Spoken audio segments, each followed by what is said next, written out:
सिर्फ इसलिए किया जा रहा है आप वर्तमान क्षण को पकड़ें।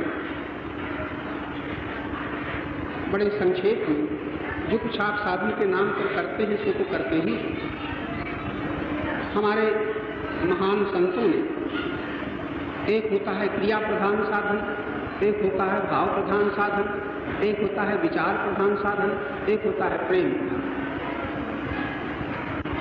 मनुष्य की बुद्धि की जड़ता के अनुसार साधन बताए जा रहे हैं, बताए गए, लेकिन वर्षों के सत्संग करने वाले लोगों को आज संकेत किया जा रहा है।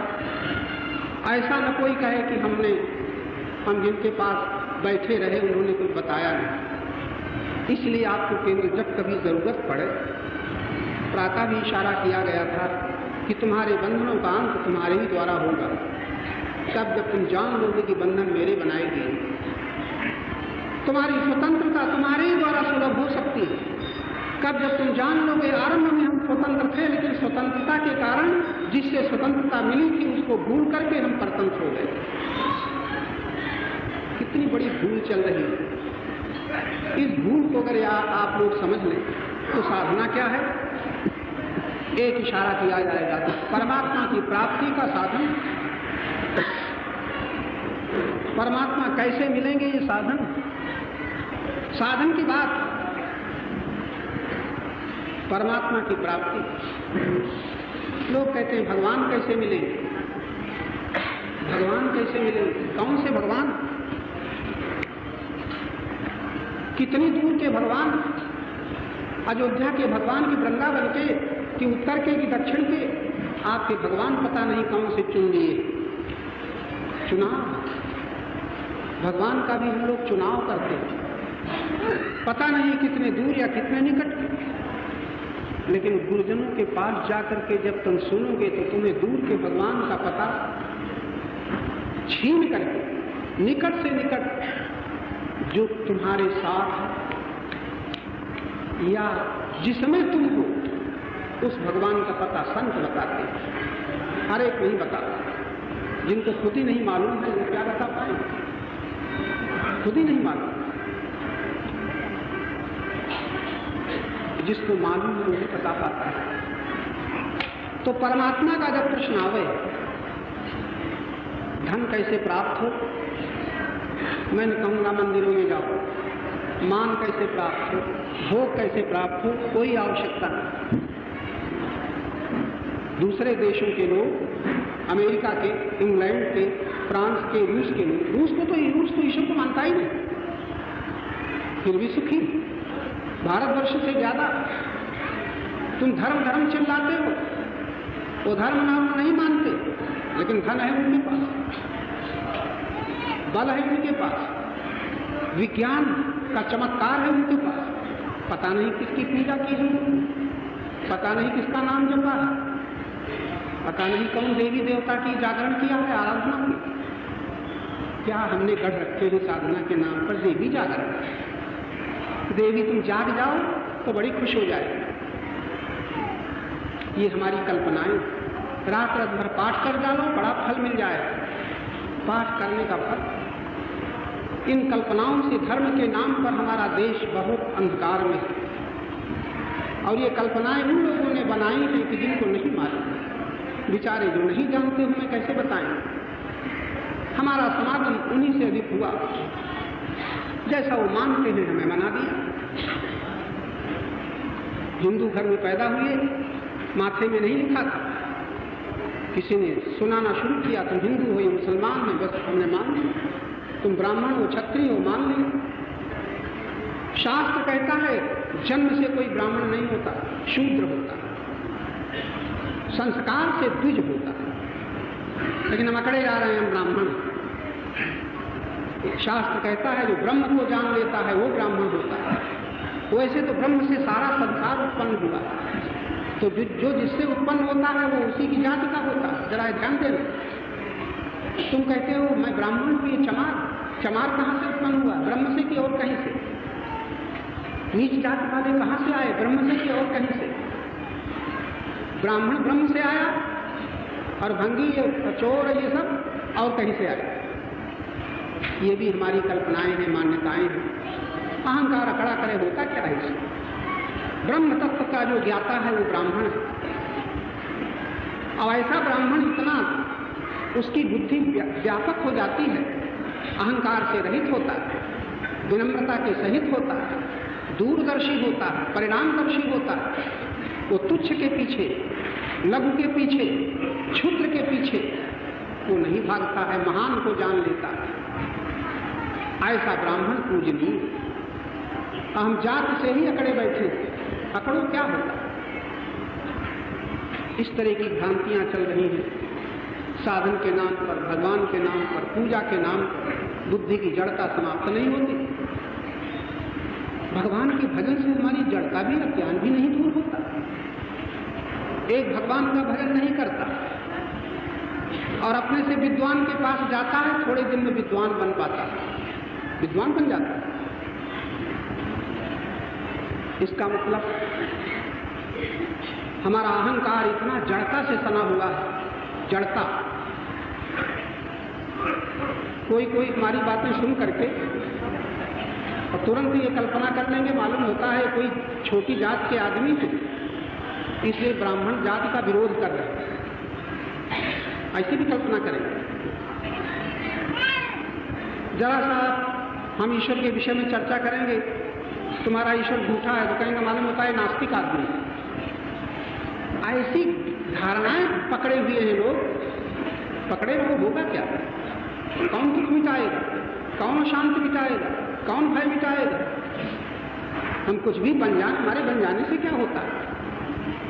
हमसे जानवर ज्यादा निर्भय, हमसे जानवर ज्यादा सुखी।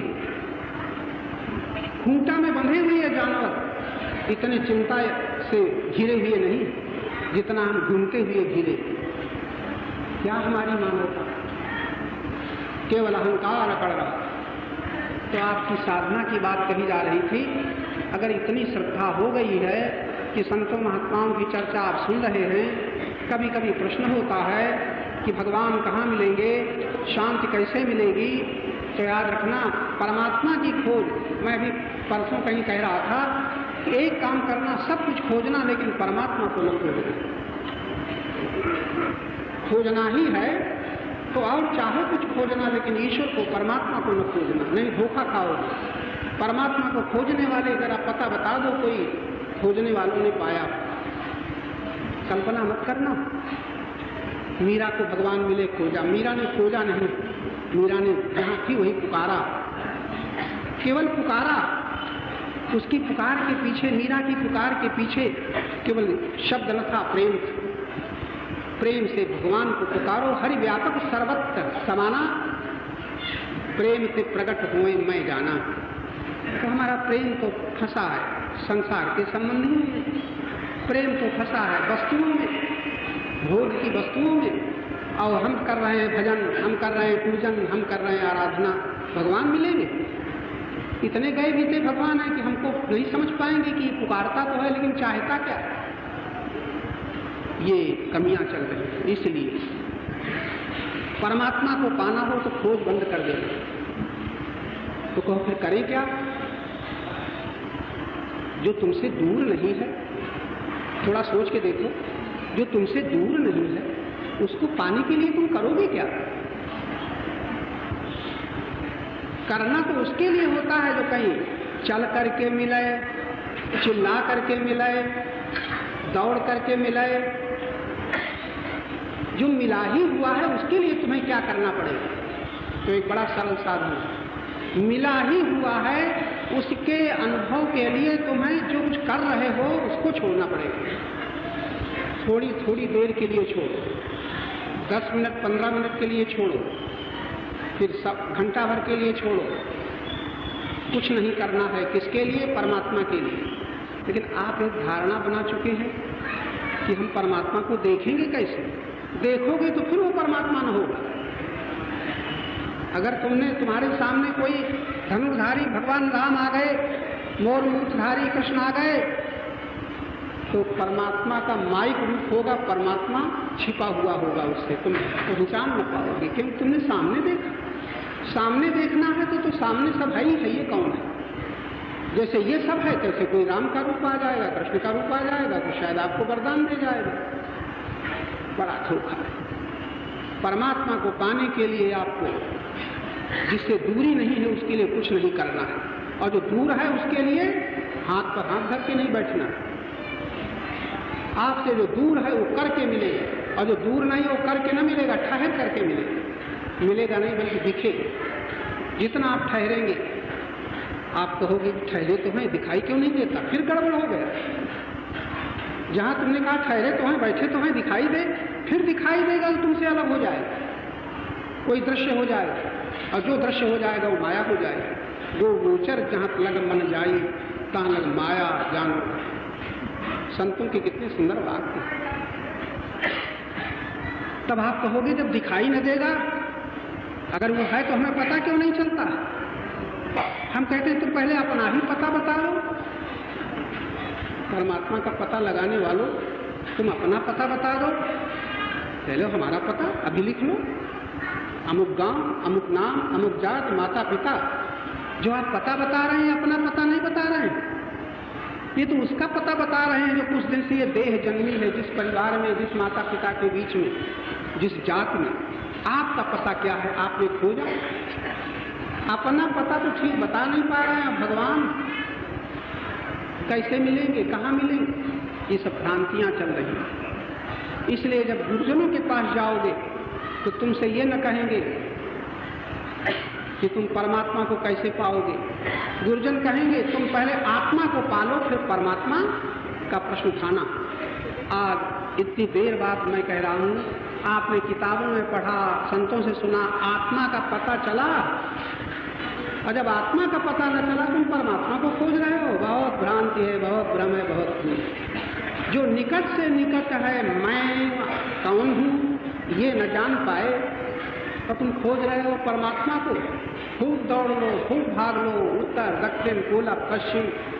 दौड़ने वाले बताओ परमात्मा मिला आपको, कोई हाथ उठाओ। बाहर जो होगा वो दृश्य होगा, बाहर जो होगा वो माया होगी, बाहर जो होगा वो प्रकृति होगी, और जिस समय ये सब होगा वो परमात्मा का पता तब तक न चलेगा जब तुमको प्रकृति में अपना पता न चलेगा। इसलिए आत्मा को जानो, तब परमात्मा का प्रश्न उठाना। इतनी देर बाद आपको ही सावधान किया गया। अब कोई पूछेंगे कि अच्छा आत्मा को कैसे देखें, आत्मा को कैसे देखें।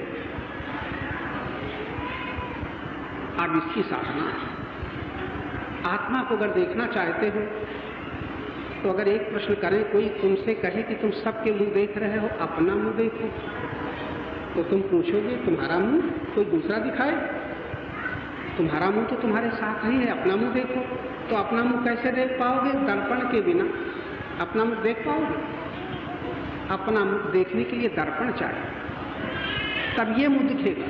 तो आत्मा को देखने के लिए क्या चाहिए? वहां भी दर्पण चाहिए। मुख के देखने का दर्पण है शीशा, यानी बाहर। अपने को देखने का दर्पण कहाँ है? वो है भीतर। जरा भीतर जाओ, जहां ये मैं निकल रहा है, मैं जहां ये मैं निकल रहा है, वहीं थोड़ा ठहरना, इसका नाम संत मत की साधना है। जो ठहरना जान जाता है, जो रुकना जान जाता है, और ये अंतःकरण रूपी झील में अगर तरंगें उठ रही हैं, तरंगें उठती हैं तो अपना दर्शन नहीं हो। उस झील में अगर कुछ काई पड़ी है, सिवार पड़ा है, तो अपना दर्शन नहीं हो। और देखने के पहले हमारी आंख ही साफ नहीं है, तब भी दर्शन न होगा। 3 कारण हैं आत्मा का ज्ञान न होने के कारण। 3 कारण। पहले तो हमारी आंख साफ है देखने के लिए। आंख का मतलब बुद्धि। हमारी बुद्धि ठीक है। अगर बुद्धि ठीक है तो चित्त में लहरें, चंचलता तो नहीं है चेतना के आगे। इसलिए साधन क्या हुआ? अधिक से अधिक मौन होते जाओ, अधिक से अधिक शांत होते जाओ। जितना तुम शांत हो जाओगे, जितना मौन हो जाओगे, तब अपने को देख पाओगे। अपने को देखना ही आत्म साक्षात्कार है। इसको देखने का मतलब कोई दिखाई न पड़ेगा, ये बोध हो जाएगा मैं हूँ, मैं हूँ। इतने बोध हो जाने का नाम आत्मज्ञान है। इस आत्मज्ञान की आवश्यकता उसको है जिसको परमात्मा का प्रश्न आता रहे। फिर बड़ी सरल साधना क्या है? तब आप कहोगे जब करें कि न करें? जब तो इसीलिए करो कि जब छूटे। बड़े संक्षेप में आपको बताया जा रहा है जब आपको करना पड़ेगा, क्योंकि इधर तुम भगवान का नाम जप करते हो, इसके पहले जाने किसका जप होता रहता है। तुम भगवान का सुमिरन करना चाहते हो, पहले सुमिरन होता रहता है। सुमिरन हटाने के लिए भगवान का सुमिरन करो, विनाशी का नाम जप हटाने के लिए अविनाशी का नाम जपो। विनाशी मूर्तियों में जो राग हो गया है, आसक्ति हो गई है, जो शक्लें एक दिन राग की ढेरी बन जाएंगी, इन शक्लों से प्रीति को हटाने के लिए अविनाशी में रूप की कल्पना करो। राम रूप ऐसा, कृष्ण रूप ऐसा, राम रूप ऐसा। क्यों? राम का रूप कभी न सुनाई पड़ेगा कि मर गया, लेकिन परिवार के रूपों में सुनाई पड़ेगा बीमार हुआ, मर गया। तुम ठाकुर जी की मूर्ति रखे हो तो ये भले सुनो ठाकुर जी की मूर्ति टूट गई, लेकिन मर गई ये नहीं सुनोगे। टूट गई तो फिर नहीं बन जाएगी, हो गई तो फिर बना ली जाएगी। आजादी मिली। रूप का राग हटाने के लिए भगवान में रूप की भावना की गई। नाम की आसक्ति मिटाने के लिए भगवान के नाम का सहारा दिया गया। संसार के कीर्तन जो दिन रात चलता रहता है, उससे बचने के लिए यह प्रभु नाम यश का कीर्तन किया गया। देखो कोई चीज साधन छूटता नहीं, एक रोग को हटाने के लिए एक औषधि का प्रयोग किया। बात कही जा रही है आत्मज्ञान। आत्मज्ञान का मतलब है अपने सिवा दूसरे की याद ना आए, मैं के सिवा दूसरे की याद ना आए, बस जो बचा उसका नाम आत्मा है। तो अपने को क्या देखना है, मैं तो हूं ही। अब समझने में जरा कठिनता पड़ेगी। आत्मा का दर्शन होता है, कोई अलग चीज है। आप अपने से भिन्न की याद, अपने से भिन्न को देखना छोड़ दो, जो बच गया वो आत्मा है, उसी का नाम आत्मा। आत्मा कोई शक्ल नहीं है, कोई आकार नहीं है कि दिखाए हाँ आज मैं आत्मा का ज्ञान में जानना, ज्ञान में देखना, ज्ञान ही आत्मा है। अगर सरल रूप से समझना चाहते हो तो ज्ञान ही आत्मा है। तो आप क्या ज्ञान, कभी आपको ज्ञान को देखते हो कि ज्ञान में देखते हो? दो शब्द हम पूछ रहे हैं। आपने कभी ज्ञान को देखा? ज्ञान में देखा, आपके ज्ञान में भरा है। ज्ञान में भरा है तो क्या कहते हो? मेरा। जो कुछ आप मेरा शब्द का प्रयोग करते हो उसी करते हो जो आपके ज्ञान में भर गया। सोच पाए? अच्छा ऐसा बात बताओ, मेरा शब्द का प्रयोग करो, ज्ञान में आपके न भरा हो, कर ही नहीं सकते। जो आपके ज्ञान में भरा है, कोई नाम, कोई रूप, वो विनाशी है कि अविनाशी? जो भी आप जिसके साथ मिलकर के मेरा कहते हो, मैं बैठा हूं और ये मेरा हाथ, मेरा पैर, मेरा पुत्र, मेरी पत्नी, मेरे पति, मेरी भूमि, मेरा मकान, जिसको तुम मेरा कहते हो, ये सब संसार के पदार्थ हैं, विनाशी। वो मैं मेरा कह रहा है। मेरा का संबंध छूटे तो मैं बचे, और जब मेरा का संबंध छूटे मैं बचे, इसका नाम आत्मज्ञान है। इस आत्मज्ञान में परमात्मा का बोध होता है।